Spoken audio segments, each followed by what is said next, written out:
Today I'm doing a parasite Q&A. This topic is really important because this is totally what saved my life, and we have been supporting students for close to 10 years now in large groups around the world. We've learned a lot about parasites, and there's some really common questions that people have about parasites. So I'd like to go over the common questions, but also to answer your questions, make sure to type your questions in the question box. And also, I'd like to talk about the best ways to identify them, to know if we have parasites, and also the best ways to treat them. If we haven't met, my name is Pam Bartha. I'm the author of Become a Wellness Champion and the founder of Live Disease Free. Over 35 years ago, I was diagnosed, pardon me, I was diagnosed with multiple sclerosis over 35 years ago. And by the grace of God, I learned very early on that what I was dealing with was a parasitic infestation. I didn't call it that back in the day. I knew that something was going awfully wrong. I was a healthy person all my life, and you go from a healthy person to being diagnosed with this incurable, mysterious disease called multiple sclerosis. And I was really, really devastated. I thought my life was over. I was told that I would be in a wheelchair and there was no hope for me. So, again, by the grace of God, I learned early on about fungal infections, about candida. Then we learned about the Lyme infections, Borrelia, Babesia, Ehrlichia. There's a whole bunch of different infections that travel together, calling themselves Lyme disease. Then we learned about parasitic worms, and that's been a really big piece of the puzzle. So we're going to talk about all these different types of parasites and protists, etc. So let's first talk about what is a parasite. So a parasite is not just a worm. It's any microbe, any living microbe that lives inside of us and causes us harm. So this could include things like worms, big and small, also protists, and protists are different than bacteria. They have a more complicated structure. So that could be things like Giardia, Babesia. There's a lot of different small parasites like that are not worms and they're not bacteria. There's also bacteria. There's E. coli we've talked about. There's many different types of bacteria. A lot of Clostridium species produce a lot of toxins that can make us feel really sick, can give us a lot of neurological symptoms. There's also fungal infections. So there's basically 4 big groups of parasites. And a virus is not a living thing. So we're not going to really consider viruses here. Viruses are non-living. I'm not even going to talk about them here. I've talked about them before. And there has been research really trying to link multiple sclerosis to the Epstein-Barr virus. And the studies that have been done are very weak. I've done talks about that also. So make sure to go back and look at that if you'd like to in the future. So again, a parasite is anything that lives inside of us. It's a microbe and it's causing us harm. It will eat a lot of our food. It'll cause us to be deficient in nutrients. That can cause disease. They produce a lot of poisons, and they cause our immune system to work hard to fight them. Our immune system's main job is to protect us from these infections, these parasitic infections. So some roundworms, let's talk about the worms, for example. There are roundworms, and some of them can be several feet long, and some of them are so small you can't see them with the naked eye. There's also tapeworms. They look kind of like a ribbon. They can again be just several inches long, and some of them can be 5 feet long. There's flukes, they're like wider and they're shorter. They can be, let's say, if they're intestinal flukes, they could be maybe a centimeter wide or something like that, and then maybe 3 to 4 to 5 inches long. They produce a lot of inflammation in the body. There's also flukes that will live in our blood, and they can cause schistosomiasis, which really impacts our bladder function. And it's not just prevalent in underdeveloped countries, it's also prevalent in the developed countries, but it's just not tested for, it's not recognized. And then we can also have flukes in the liver. We can have liver flukes. There's protists, and we talked about, I think I mentioned Giardia. There's toxoplasmosis. That's something that's very often passed to us through cats. Malaria is something that will infect our red blood cell as Babesia will also. And then there are different bacteria.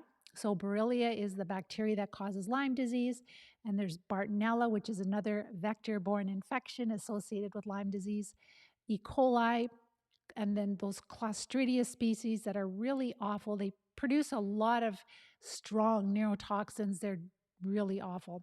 Chlamydia, pneumonia also. And then as far as the fungi, there are yeasts and there's molds. Candida is a really common yeast, and then Aspergillus is a type of mold. So before, doctors would talk more about Candida all the time, but now a lot of integrated practitioners also talk about different types of molds, especially if we've been living in a moldy environment. So some of us have to knock back yeast and mold. So again, years ago, like 35 years ago, I've shared with you different books that I read from medical doctors, and they were treating infections, these parasites in people with chronic disease like multiple sclerosis and other diseases. And they were having huge success in people recovering, people stabilizing and recovering. So that was really my first introduction to the types of parasites. I learned about Candida. I didn't really know much about molds, but more so Candida.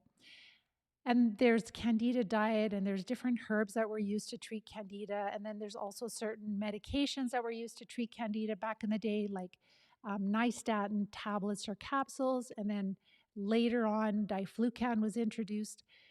More recently, like I would say the last 10 or 15 years, integrated practitioners have been talking a lot about Lyme disease, about Borrelia, Babesia, and Borrelia, Babesia, Bartonella, Ehrlichia. There's many different infections, parasites that travel together in these vector-borne infections. So that means that we get them through biting insects, not just mosquitoes, but we can get them through horseflies, through different like lice and ticks and many different types of biting insects.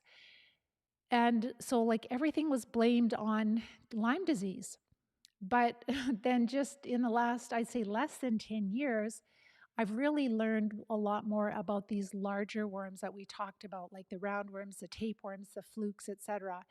And the problem is that a lot of these worms, the bigger worms, are infecting us with the smaller parasites, with the protists, with the bacteria, and then they also create this environment where fungus loves to live. So when you have these larger worms, they're eating our food, they're producing a lot of waste, their dead microbes are coming out of their body. So that's a perfect environment for mold to grow, for yeast to grow, because the fungi are the recyclers of the world. They're the ones that are cleaning up the mess. So then we will have a persistent fungal problem so we can't just focus on treating fungi first, Candida, like what we did before, because we never will clear it. We can't also just focus on the small protists and the bacteria, because the bigger worms, they will infect us. This has been shown in research. Dr. Alan McDonald found Borrelia, which is the bacteria that causes Lyme disease, in every single, like in all the worms, the small filarial worms that made it into the central nervous system of MS patients. So we have this ecosystem of parasites inside of us. And I like to think of it like a lawn, or let's say you have a garden that you haven't been maintaining. You know, the weeds move in, right? And it's not just like dandelions that move in. You can have thistles and dandelions and many different types of weeds that move in. Some of them are more prolific, some of them are just hardier, etc. And that's what happens in our gut. We go on antibiotics once too many times, which can be just once even, which really disrupts our healthy microbiome, the health promoting microbes. Then we are susceptible to the different parasites that we get from our environment. And we're going to talk about that in a minute, because a lot of us, we didn't realize that we kind of suspect we could have parasites, but our doctors tell us that we don't have parasites. So back in the day when, we were treating yeast and Candida, there were a lot of, allergy tests, food tests, desensitizing. And then a lot of our practitioners, even today, our integrated practitioners, they'll really focus on, knocking back Lyme, knocking back Candida, doing allergy tests, doing heavy metal, all of that, desensitizing, hormone tests, genetic testing, taking tons of supplements, and we're still sick. We're not getting better because we're missing out on treating the large parasites, which are infecting us with the smaller ones. So one question that I get a lot is, my doctor says that I can't have parasites because I haven't traveled to a third world country or an underdeveloped country, or I haven't even traveled out of my country. So, and we don't have parasites here. So he says there's no way you can have parasites. Is that really true? And if it's not true, then how do we get parasites? Well, why is it that we treat our pets for parasites if we don't have parasites in our countries? They're in our soil, they're in our water, they're on the produce that comes into our country. They are like if you've ever gone swimming in a lake or a river and you accidentally drank some water, you drank raw water, and chances are there were parasites in there. Children's sandboxes are full of parasites, especially when you, like, number one, they're growing in the dirt, but number two, cats and other animals, they love to drop their feces in children's sandboxes. So again, they come in on our produce, bathroom facilities, shopping cart handles, door handles. If you go to eat in a restaurant and the person preparing your food hasn't washed their hands, they can pass, and they may have been traveling, or they may just have parasites from their animals, from their other family members. Parasites just get passed around. It's true that in the developed countries, we're not usually drinking raw water. We do chlorinate or treat our water, but sometimes the chlorinator is just not working well enough, and some of the parasites are not treated well enough, even with our chlorination system. So we can't avoid parasites. They're just part of life. The reason that we have such an epidemic of cancer and autoimmune disease is because our healthcare system our standard of care has ignored parasites. And so many of us are really, really infested with parasites. Can I get parasites from sushi? Absolutely, you can get parasites from sushi. And my kids love parasites. They don't love parasites. They love sushi, pardon me. So, and that's something it's funny because you would think kids wouldn't like to eat raw fish, but it's something that is a trendy thing. It has been for many years. I don't eat raw fish because I've seen too many worm pictures from our students. I've passed worms. And yes, I do like smoked salmon, or sashimi, the raw salmon, but I won't eat raw fish. If it's smoked properly, I would, but if it's raw fish, I wouldn't. One study that I looked at is from a university, and they shared that sushi parasites have increased 283-fold or times in the past 40 years globally. That's a 283 times increase in sushi parasites over the past 40 years around the world. And so, like, if they freeze the fish properly, then you probably won't have a problem, but it looks like they're not always freezing the fish. So I think it's the FDA recommends that the fish should be frozen at a temperature of minus 31 degrees Fahrenheit or minus 35 degrees Celsius or below until it's solid, at least 15 hours. And then it can be also stored at an ambient temperature of minus 4 degrees Fahrenheit or minus 20 degrees Celsius or below for at least 24 hours if the fish is going to be used by people eating it raw.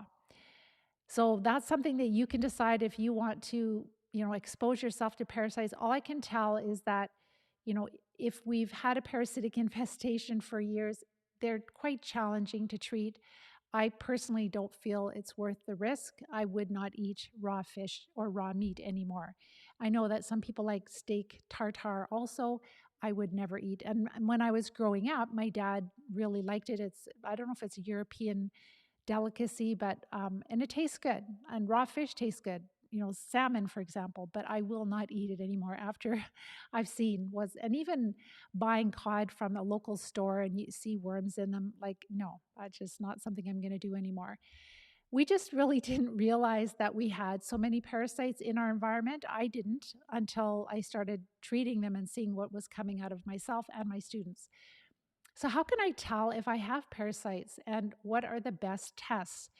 Currently, we have very poor tests for parasites. You can do a comprehensive stool analysis, you can just do a stool test, you can do a DNA test, but the really good parasitologists are telling us that they can pick up about 10% of the parasites that we're infected with.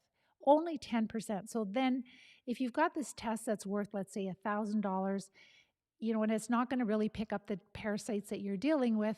I personally don't recommend my students to have it done. If it's free, like if it's part of you've got a plan and you don't have to pay extra out of pocket, sure, have it done. But if you have to pay $500 to $1,000 or more, just be aware that you probably are not going to get very meaningful information from that.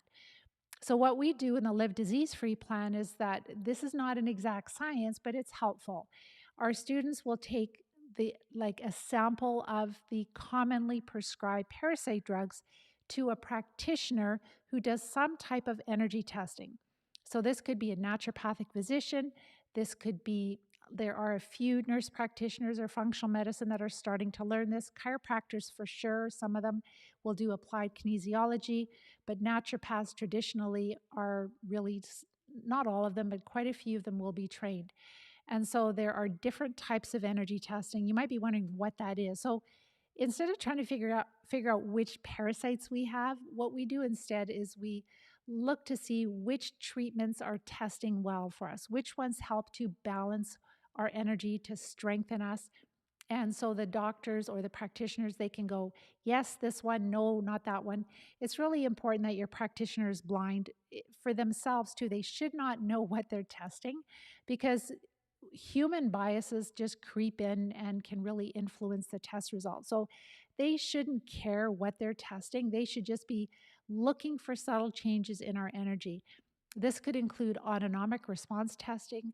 This could include, which is called ART, and also um, acupuncture meridian assessment, which is AMA. There's also Vega machine, and there's EAV machine testing. So sometimes they use machines, and sometimes they use muscle testing or advanced muscle testing. Those are just some of the more common types of energy testing. And they can pick up these subtle changes. And it's not an exact science, and you have to use your common sense.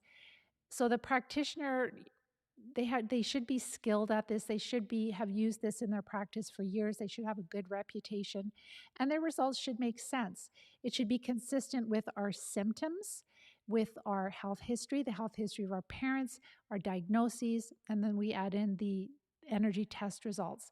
And that is just another piece of information that helps us. So it's not an exact science, but it has been helpful instead of total trial and error. So again, like how can I tell if I have parasites when I don't really have good tests? So we talked about symptoms, and there are some really common symptoms for parasites. One that's super common is fatigue. And the more parasites we have, the more tired we are. Like, even if we sleep a lot, I should say they can also cause a lot of insomnia where we have a hard time falling asleep. We wake up through the night. They're very active during the night.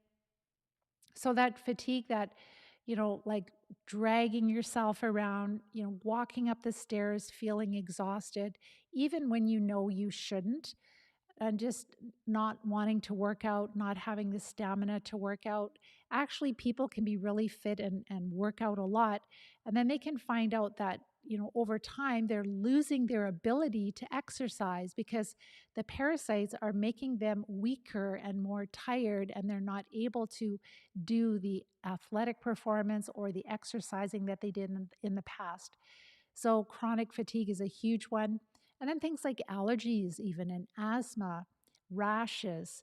Poor digestion is really big. So, whether we have cravings, we may have gas, we might have bloating, we might have diarrhea or constipation or alternating diarrhea and constipation. We might have incontinence where we can pass some stool accidentally.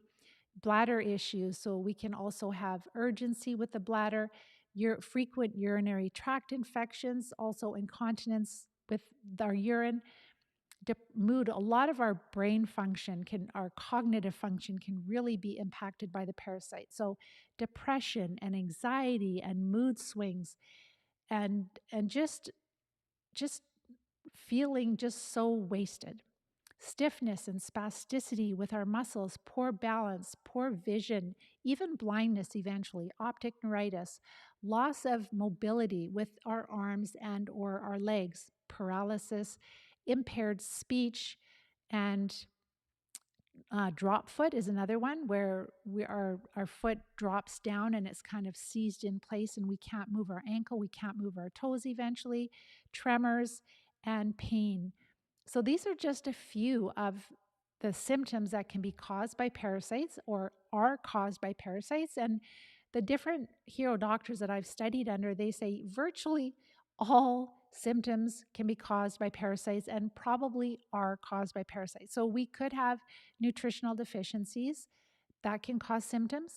We could also have a lot of toxins from our environment, but usually the toxicity is coming from the chemicals that are coming from the parasites inside of us. That is our biggest source of toxins. Can I pass parasites from my children? Like, let's say they're in utero, they're inside of me, a baby that's developing. Can I pass parasites onto them or even as they're born? Absolutely, we can. Dr. Klinghardt has shared this really profound statement that the microbes that we inherit from our parents at birth impact our health far more than the genes that we inherit from our parents. And I believe that with all of my heart and soul because we have a set of genes, but there are a lot of other factors that impact which genes are turned on and which ones are turned off. And the microbes in our body really impact gene expression. So that's really important to know. There has been research shown, I'm sure, that Borrelia can be passed in utero from mom to child. So this is why it's really important to do a lot of health. Like we're not going to treat when we're pregnant, but we can do a lot of health promoting practices to really discourage the parasites from being really happy and active and having them to be more quiet and not giving us symptoms, but also maybe us not passing them on to the children as much. But that's why it's really important for us to treat also. Is there a diet that's important for treating parasites? Like, does it matter what I eat? Absolutely, it matters a lot.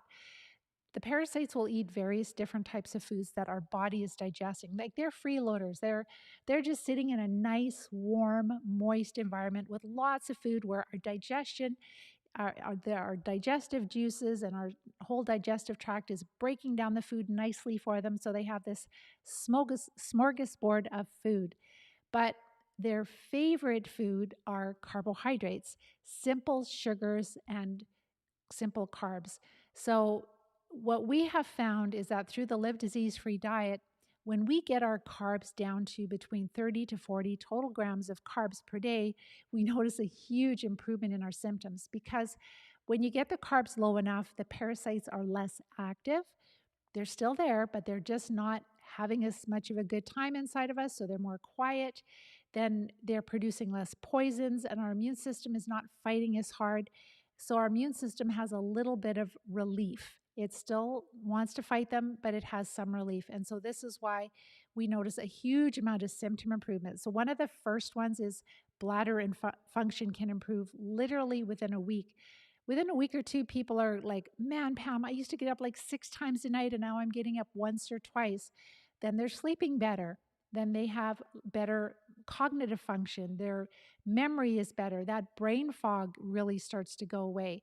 A lot of people have noticed improvements in the less spasms and just more strength. It can be really life-changing, just lowering your carbs enough. That's really important. Why won't my doctor treat parasites? Well, if you're in a country like I am in Canada, the doctors really are not allowed to treat parasites. They could do a stool test, and if the stool test comes back positive, they could possibly treat a parasite. But usually they would probably refer you to a parasitologist. And my dad actually is elderly, and I believe that he's dealing with a parasitic infestation, and he went to see a parasitologist and goes, that expert says, oh yeah, you probably have parasites, but they're kind of hard to treat and, I wouldn't worry about it. And really, that I believe is why he is dying early. I believe he would live a lot longer because he's super healthy. His brain is healthy. His heart is healthy. He's never been on medications. He had a lot of muscle tone. He was slim, but a lot of muscle tone. But he had gut issues. He had diarrhea. He had pain, constipation, alternating, right? For years, losing weight. And then he's at this place. And it's so frustrating. So, in a country like Canada, doctors are told, and this is true for most countries, they're told that parasites are not a thing in developed countries. They're only in underdeveloped countries, and it's not an issue. You have to travel to get parasites, and nothing could be further from the truth.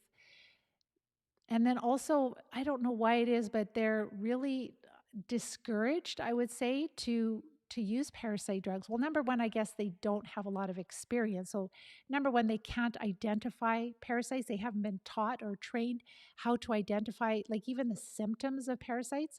They have poor tests. They're told they're not in countries that they're practicing in. And so, they'll ask you, have you traveled? No. Okay, well, then you don't have parasites. Or we'll run a stool test, but oh, nothing there? No, you don't have parasites.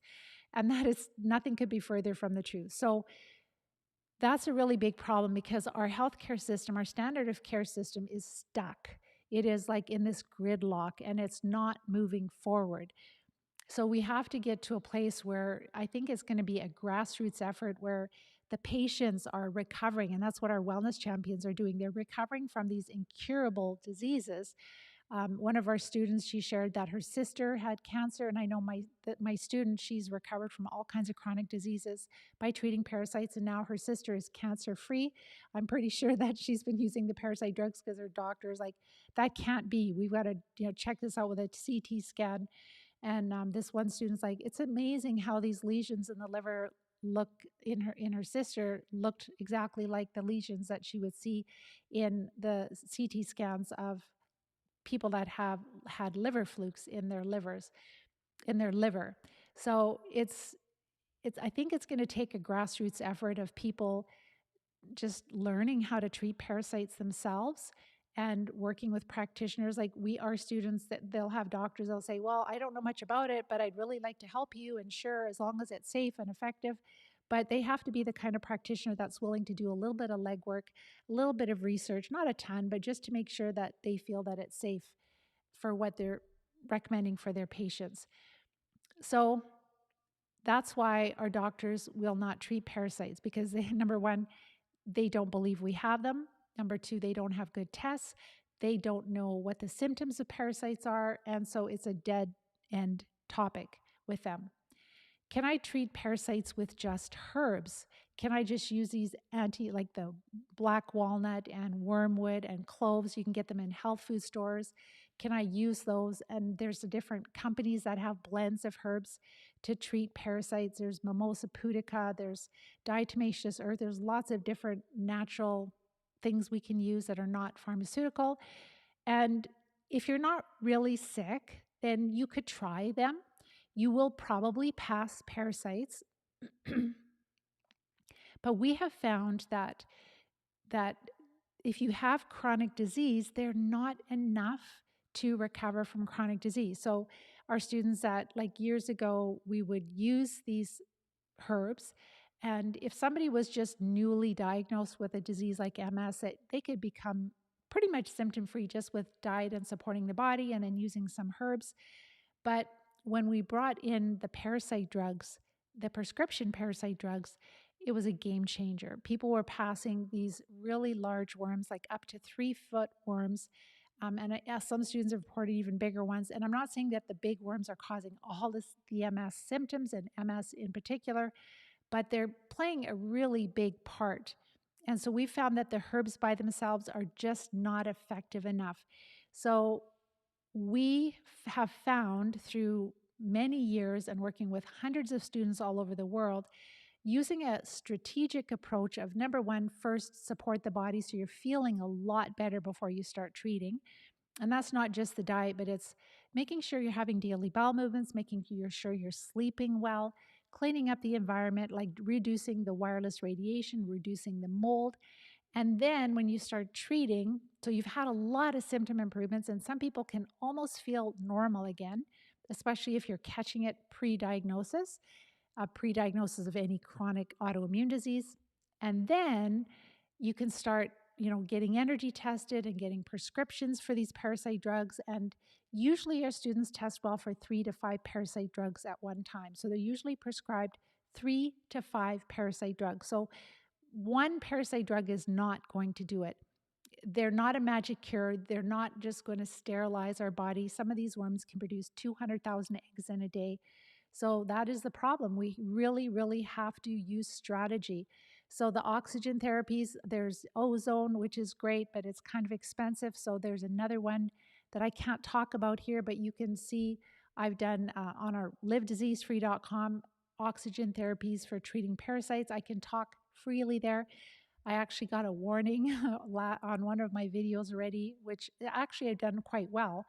But there's a lot of censorship going on about not giving people this information. And so it's very important that we don't just haphazardly join forums and try one parasite drug and another one by itself at dosages which are suboptimal, which are not going to treat the parasites, which could make the parasites resistant if we're just messing around with it.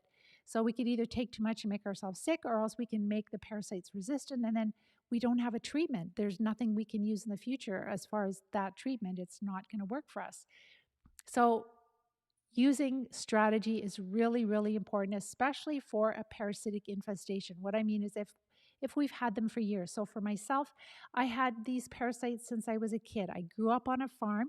We had pigs and we had cattle. We had a horse. We had lots of bunnies, lots of cats, and they carry a lot of parasites too. We had dogs. I was playing in the dirt all the time.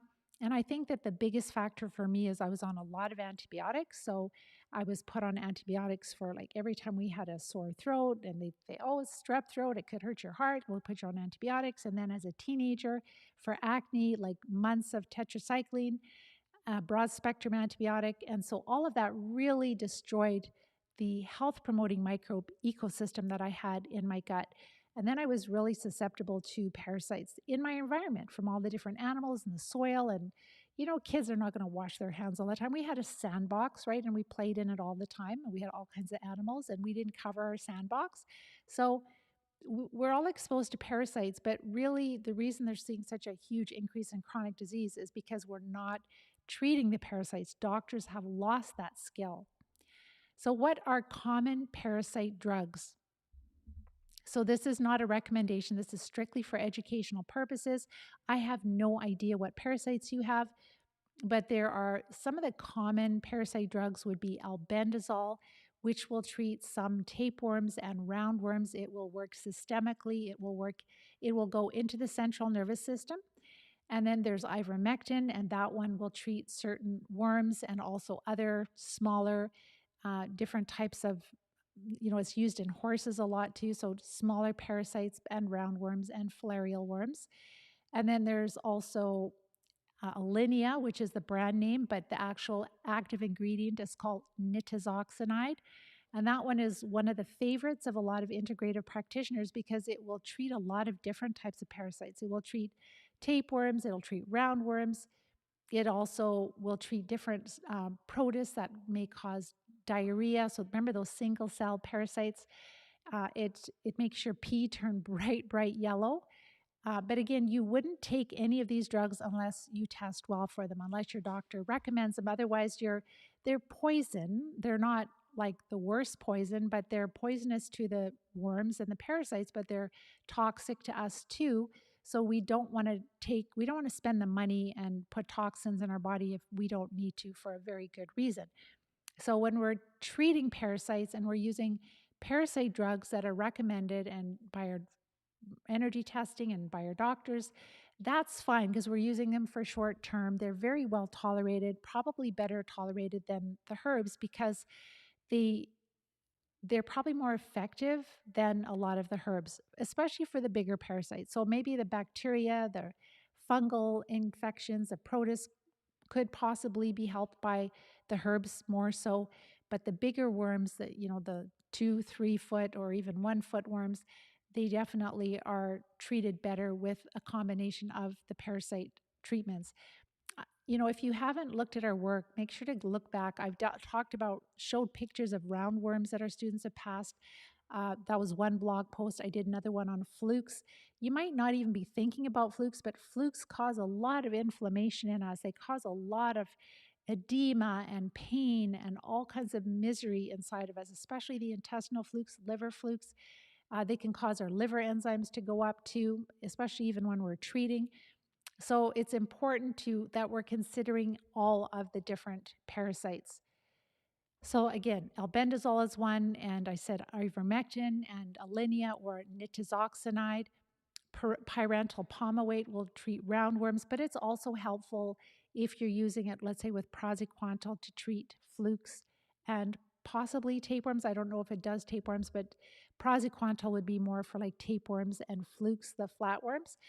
And there again, we're learning more and more about effective doses. If you don't use an effective dose, then it's just not going to do much. And the doctors that I study under, they really want to hit the parasites hard, because if you just use small doses, then you run the risk of these big worms moving out of the way into your pancreas, into your liver, gallbladder, meridian, into different parts of the body, out of the intestines. They can move around pretty well. So that's why you don't want to be messing around. You want to treat effectively. I have floaters. Can they be caused by parasites? Absolutely. There's different types of microbes that can infect our eye. We know that there's a lot of hyaluronic acid in our eyes, and Lyme is attracted to hyaluronic acid. So Borrelia definitely can be present in our eyes, but fungi can also, and I'm sure smaller worms. So there's various different types of parasites that can cause us to have these like wiggly dots or lines, or sometimes it's like a netting that people will have. So yes, parasites can cause that. Absolutely. So go ahead and type any other questions that you have. Yes, somebody's asking here, could well water be a source of parasites? Absolutely. You should treat your well water. I have well water. I don't drink raw well water. And even if you're washing your vegetables, etc., you should treat your water. Whether you're doing a reverse osmosis, if you do, you want to add minerals back, or you could use like a light type treatment, infrared. I can't remember which one it is, ultraviolet, one of those two, but it's a light treatment.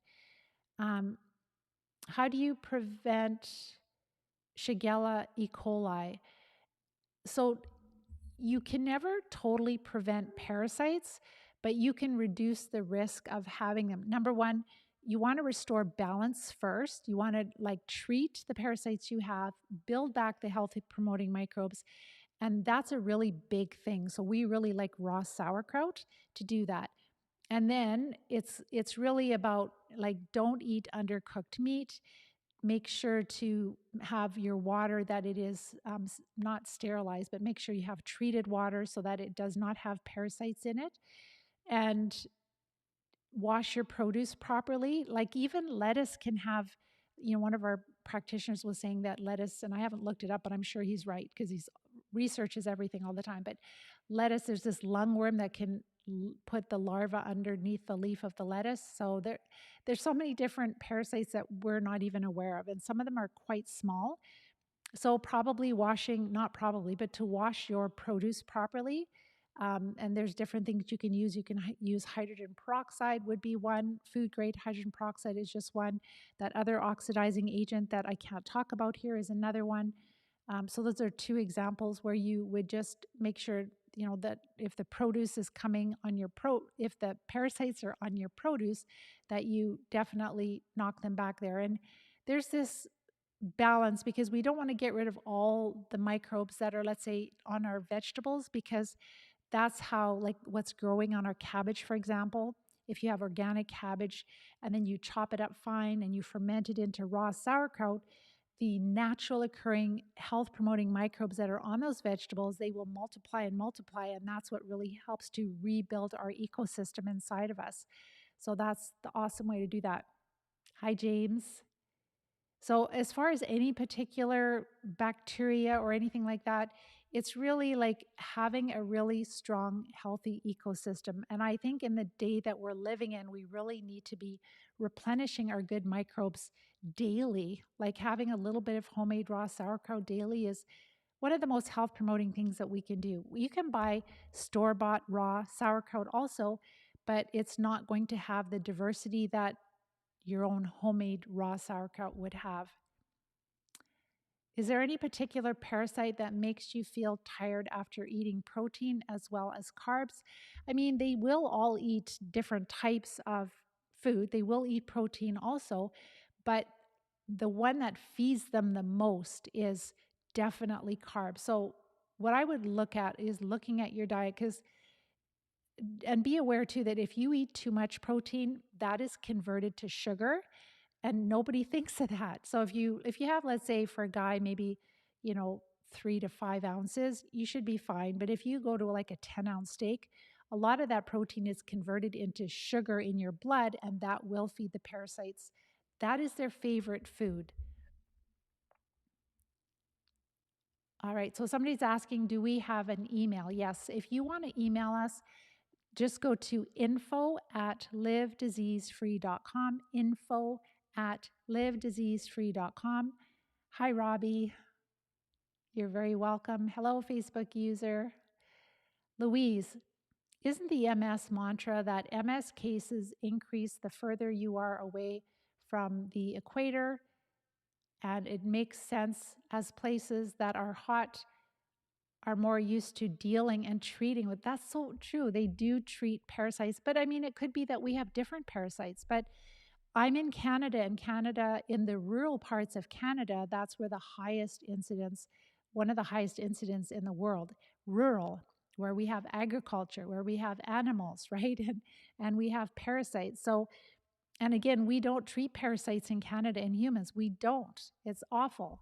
So I talk to all these people that have horses and they have feedlots, or else they're veterinarians and they're always treating all their animals, but they've never treated themselves. And they're, getting into their 50s, 60s, they're like starting to get really stiff and really a lot of different like arthritis and all kinds of awful symptoms. And it's like, have you ever treated yourself for parasites? You've seen the worms coming out of your animals. Have you ever treated yourself? And they're like, no, we haven't. So it's insanity. Oh yeah, fenbendazole is another one. Sorry, I didn't finish all of them. There's niclosamide, which is also helpful for, I believe it's for tapeworms. I'm pretty sure niclosamide, we haven't used it as much. Fenbendazole is another one. And one thing I wanted to mention too is that a lot of these parasite drugs, you can do some research on PubMed. You'll find many studies linking treating cancer successfully with things like albendazole, ivermectin, fenbendazole. They are cures for cancer, but I wouldn't say that, if you have cancer, it may or may not be the one you need, like fenbendazole, right? And that's why it's really important to work with a practitioner, because I believe that there's different types of parasites that cause cancer. So one of our practitioners that I study under, he was saying, I think it's trichomonas is really commonly, I'm pretty sure that's a protist, is commonly found in people that have parasite. It's like a chronic low-grade parasite. And that's why that needs to be treated. But then I've known of, like, in Canada, there's this tapeworm that's getting into from coyotes to dogs to humans. And one lady had this huge tumor in her liver, and that was all. And I've talked about that years ago. You can find it just online. And they saved her life by removing that tumor. And it was just full of, I can't remember, I think it was the tapeworm, like larva, I'm pretty sure. I don't think it was the tapeworms, but just the immature form of the tapeworms. But that's what it was. So they put her on albendazole for probably for a very long time. So there's many different parasite drugs. Again, albendazole, and some of them have been really helpful for even treating COVID, which is crazy. Yeah. So there is I think it's Joe Tippens that had terminal cancer, and he was put on in a study with a new drug treatment, but he also used fenbendazole, and then he ended up curing his incurable cancer. And then he thought, well, maybe it was that investigative drug, cancer drug that saved him. And they're like, no, everybody who took that drug didn't make it, but you did. What did you do different? He says, well, I took this dog deworming. But please, I'm not recommending that, because like when you have cancer, you cannot mess around. You cannot just try this, try that, and you don't know what you're doing. You have to work with somebody who has skill in that, and you have to find work with a practitioner, get energy tested, see which parasite treatments test well for you. I truly believe that all chronic disease, cancer, autoimmune is caused by different types of parasites in the body. But even just within multiple sclerosis, we don't have a cookie cutter treatment plan. I wish we did. It would be so easy if we all test well for these 4 parasite drugs. We all take them and we're all cured. No, it doesn't work like that. And so it's really important that you figure out exactly, which treatments are going to test the best for you. That's the best way we have. And Johnny's asking, how often do you do a parasite cleanse in a year? It really depends on a lot of things. So if you're a super healthy person, but you might have a little bit of gut issues, and it depends on your exposure to parasites. Like, are you sitting in an office the whole day, right? And just you're not in the dirt, you're not with animals, that you're going to have a little less exposure. Paying attention to your energy level, paying attention to how often you get sick, allergies, cravings, gut health, all of that. I would say, once a year for sure, but if you've had a history of recovering from a parasitic infestation, maybe twice a year. Once you learn the skill, you really know how often you need to treat, because when you treat them really well, like you'll just be amazed. You'll be like, oh my gosh, I can't believe how good I feel. Like I feel like literally 20 years younger. I just can bounce up the stairs. I can run, and I have like no, like where people have air hunger. Like it's insane when you, people might still not be totally in shape, but it really impacts so much. And just feeling happy and having a clear mind and being able to think and not having that anxiety and the depression, all of that stuff. It's just crazy not having to be close to a bathroom. There's just so many benefits to treating parasites. And then, many of us, like myself, I'm in my 60s, and these are supposed to be the golden years, right? And it's ending up that people are so infested that they can't enjoy their life. So it's so important to take that back, and then you can just start to do things that you haven't done for so long and that you love to do. So I would say, once or twice a year I would treat, and it doesn't have to be with parasite drugs. You can always try the herbs, and if you get to the place where you try them and you just feel like $1,000,000, then that's good enough. But if it's not enough, then you probably do need to use the parasite drugs and definitely the oxygen. So you could start with the oxygen therapies, and the one that I can't talk about here, it's way cheaper than ozone. It's something everyone should have in their home. It's incredibly helpful. So make sure to look at my video or go to our website. Just do a Google search of Live Disease Free, and then also oxygen therapies to treat parasites, and you'll find all that information there. And make sure to be on our email list, because we have newsletters going out every week, and sometimes we publish different documentaries about these topics, and so you can actually really learn a lot. Okay, a couple more questions here. Let's see. The one I really wanted to cover, is there a parasite connection to multiple sclerosis? There is a huge parasite connection to multiple sclerosis, and this is what is so frustrating, because the whole MS industry is gridlocked. The way that we diagnose and treat multiple sclerosis is determined by a small panel of experts that have created the McDonald criteria, the 2017 McDonald criteria.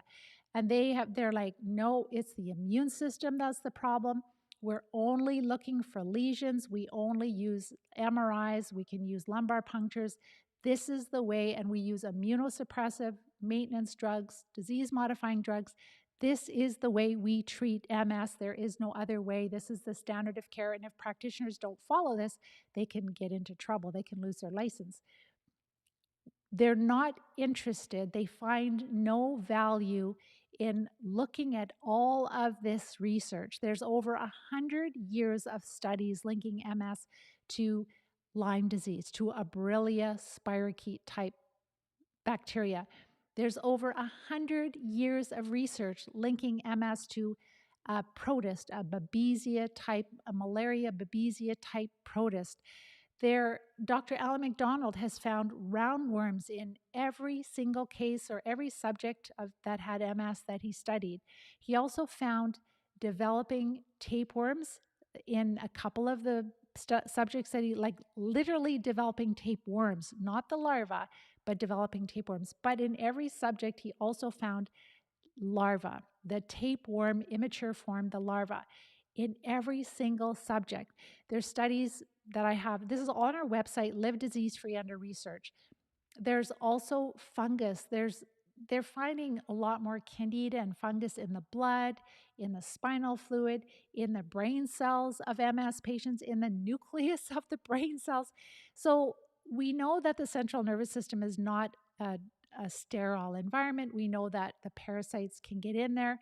And then we've talked about this one bacteria that produces, so the Clostridia and there could be others, but Clostridia, one species can produce this epsilon toxin, a mycotoxin that it actually makes our blood-brain barrier leaky. So maybe that's why we have so many more parasites than other people.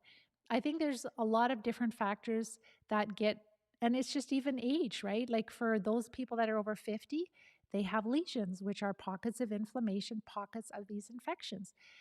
So it's so important that somehow we get this whole standard of care out of this gridlock. And I think the only way is just to feed little bits of information to your neurologist. There will be neurologists that really care, that are open, that they're not going to believe you at first, maybe, but if you just keep passing them a little bit, like, have you heard of Dr. Alan McDonald's lecture about finding the roundworms? Can I send you the link for that? Oh, sure. Some of them will look at it, some of them won't. But the more that we get these doctors, and even your general practitioner, your chiropractor, your nurse practitioner, your functional medicine doctor, because most of the integrated practitioners, they don't have the skill to treat the larger parasites either. And that's the problem. Like you can go to them and they'll say, okay, I'll energy test you. Yeah, you've got mold, you've got Lyme, and then that's it. And it's like, well, you're missing a really big part of the problem. So it's very important that we help to bring change. And it's really going to come, again, grassroots effort.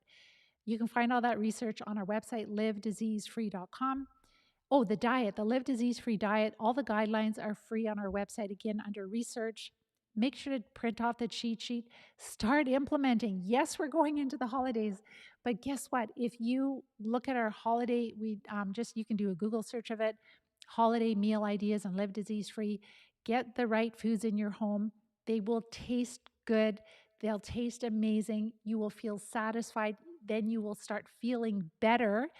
And then you can start the new year off and running. We had a lot of students join in the last week or two. They're so smart to join before the holidays so they can get through the holidays and not feel like terrible after that and really start the new year off and running. So is this approach only for multiple sclerosis? No. Every autoimmune disease, every type of chronic disease is caused by parasites. I would say most. Of course, we talked about nutritional deficiencies can cause diseases, a huge bunch of toxins, like a huge amount of metals like mercury, aluminum, glyphosate, all of those things. Yes, they can make you sick, but for most people, it's the parasites. Absolutely. Okay, two more questions here. Hi, Polly. Sam, what about mebendazole? Is it also on your list? Yes, sorry, I forgot that one. There's a whole bunch. There's thiabendazole, there's levomizole, there's mebendazole. So the difference between albendazole and mebendazole is that albendazole will work systemically. It will actually cross the blood-brain barrier. Mebendazole only works in the gut. So you could potentially find in some countries that have mebendazole over the counter, or they may have pyrantel pomade over the counter without a prescription, but something like albendazole would be more helpful for people that have parasites moving into the central nervous system, or they may have it in organs, like people that had the tapeworm in their liver, for example. Sometimes we have these flukes in our liver, so they can be all over. Which chronometer app would we use? If you just go into the App Store and just do chronometer, CRO, chronometer, it's based on the USDA website guidelines. I think there's a little red apple, but you'll find it. So it's not CHR, it's chronometer, CR. And people use that app to really figure out where their carbs are at. You don't have to do this daily, but when you're following the Live Disease-Free diet and you want to get your carbs down, you can just use a chronometer app on a day when you're not as busy and just input what you eat in that day for a day or two, and you'll know if you're in the target zone or not. You want to measure total grams of carbs, not net grams of carbs, right? You want to measure fiber, sugar, and carbohydrates, all of it together. All right, I'm going to let you guys go. We've gone an hour. So next week, I'm going to be wrapping up the year. So I'm going to be talking about what we learned in 2023. I'm going to be sharing some amazing successes with you, celebrating the amazing life-changing experiences that our students have had this year alone, and also the new insights that we have gained that we haven't even talked about here, because there's a lot to talk about with parasites. So with that, I hope you have a wonderful week. If you find this information is helpful, if you really enjoy what I share and the research that I do, last week I talked about the new stem cell treatment where they're injecting stem cells into the central nervous system, into the brain of MS patients. So we talked about that. Is this really groundbreaking? Is this really going to be helpful? Or is this just another expensive treatment that's really not going to make much of a difference? So make sure to go and listen to that if you haven't already, because it's really important that we do not get into these treatments if we don't feel they're helpful for us, because they're invasive, there is risk, they're expensive, and we need to focus on what really works. And what really works is treating the cause, treating the parasites that cause whatever disease you're dealing with. And it's just something that's really important to do for all of us. If we're not sick, to do it as prevention. So if you are new to all of this, make sure to look at our videos on Live Disease-Free YouTube channel, also Facebook. But what's really good is on our website, we have a blog post that we do every week. That is a condensed video. It's written out. All my notes are there. So you can actually click on links. You can find out information. You can scan topics. You can pick topics that are important to you. Share that with your practitioners. Share it with different groups. Let's get the conversation moving in the right direction so we can treat the cause and get our health and our life back. So again, please like, share, and subscribe if you find this helpful. And I will see you next week. Take care. Bye-bye for now.